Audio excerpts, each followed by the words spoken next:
Potrzebujesz bezpieczeństwa w sieci? Nie chcesz dopuścić do wycieku swoich danych? A może interesują Cię filmy i seriale na Netflixie, ale są objęte geoblokadą? Skorzystaj z Surfshark VPN, który nie tylko zapewni Ci kompletną anonimowość w internecie, ale umożliwi również korzystanie z niedostępnych dotąd zasobów, a przy okazji pozwoli zaoszczędzić kasę na grach czy podróżach. Wypróbuj i skorzystaj z kodu HOLOCRON, który da Ci aż 83% zniżki oraz 3 miesiące za darmo. A teraz zapraszam na odcinek. Odcinek powstał dzięki wsparciu następujących patronów. Dziękuję Wam i niech moc zawsze będzie z Wami.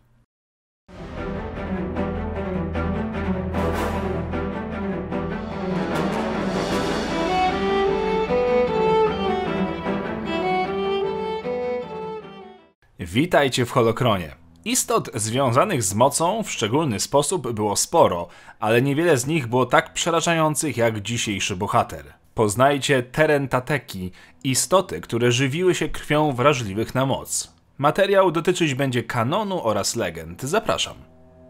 Nasza dzisiejsza bestia grasuje w ogromnych lasach na Kashyyyk. Terentatek to wielka bestia pokryta kolcami. Wyglądem przypomina nieco Rancora, ale jest od niego mniejsza, co nie oznacza, że mniej niebezpieczna, wręcz przeciwnie. Ich głowy, zwieńczone wieloma długimi cierniami i szpikulcami, miały dwoje małych oczu, duże usta wypełnione ostrymi kłami, a ich kończyny górne kończyły się 3 szponiastymi palcami. Kolor ich szorstkiej skóry wahał się od cętkowanego brązu do niebieskiego z żółtymi plamami. Terentateki polowały na osobniki wrażliwe na moc, by żywić się ich krwią. Używając w walce swoich wysoce trujących kłów i pazurów, są znane ze swojej zaciekłości w walce. Sam hrabia Duku jednak stwierdził, że choć śmiertelnie niebezpieczne, to jednak były dość mało inteligentne. Niektóre osoby wierzyły, że bestie te wywodzą się z rankorów przekształconych przez ciemną stronę mocy lub że są wynikiem jakiegoś eksperymentu Sithów. Co ciekawe, w czasie Galaktycznej Wojny Domowej były senator Imperium i łowca grubej zwierzyny Johar Kesen posiadał głowę Terentateka jako trofeum w swoim gabinecie. Mimo że stworzenia te są obecne w kanonie, to wpierw pojawiły się, a jakżeby inaczej, w legendach. Terentateki również żywiły się krwią wrażliwych na moc, ale tutaj zamieszkiwały o wiele bardziej przerażające lokacje. Strzegły m.in. wejścia do części grobowca Lorda Sith Nagi Sadoła.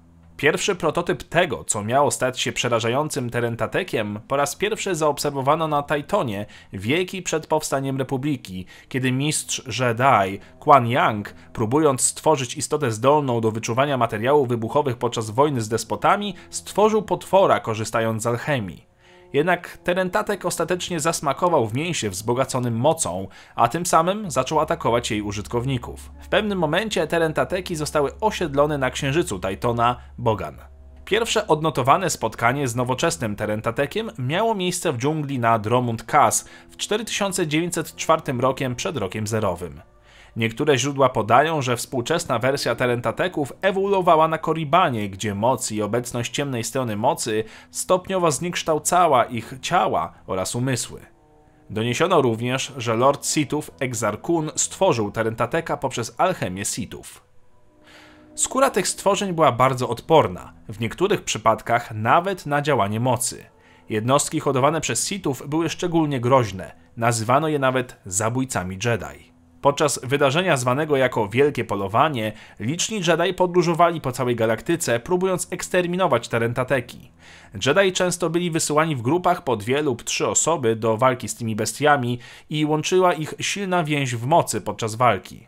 Robiono tak, aby grupa mogła wzmocnić się przed ciemnymi wpływami panującymi w legowiskach Terentateków.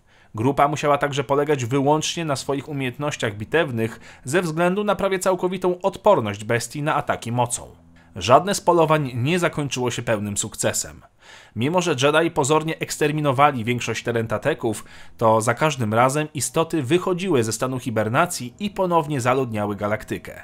Takie wydarzenia obejmowały dojścia do władzy Rewana, Malaka i potem Imperatora Palpatina. To wszystko na dziś. Dzięki za oglądanie. Dajcie znać, o czym chcecie kolejny odcinek. Pamiętajcie, by skorzystać z kodu rabatowego na Surfshark VPN. Dziękuję patronom za wsparcie i niech moc zawsze będzie z Wami.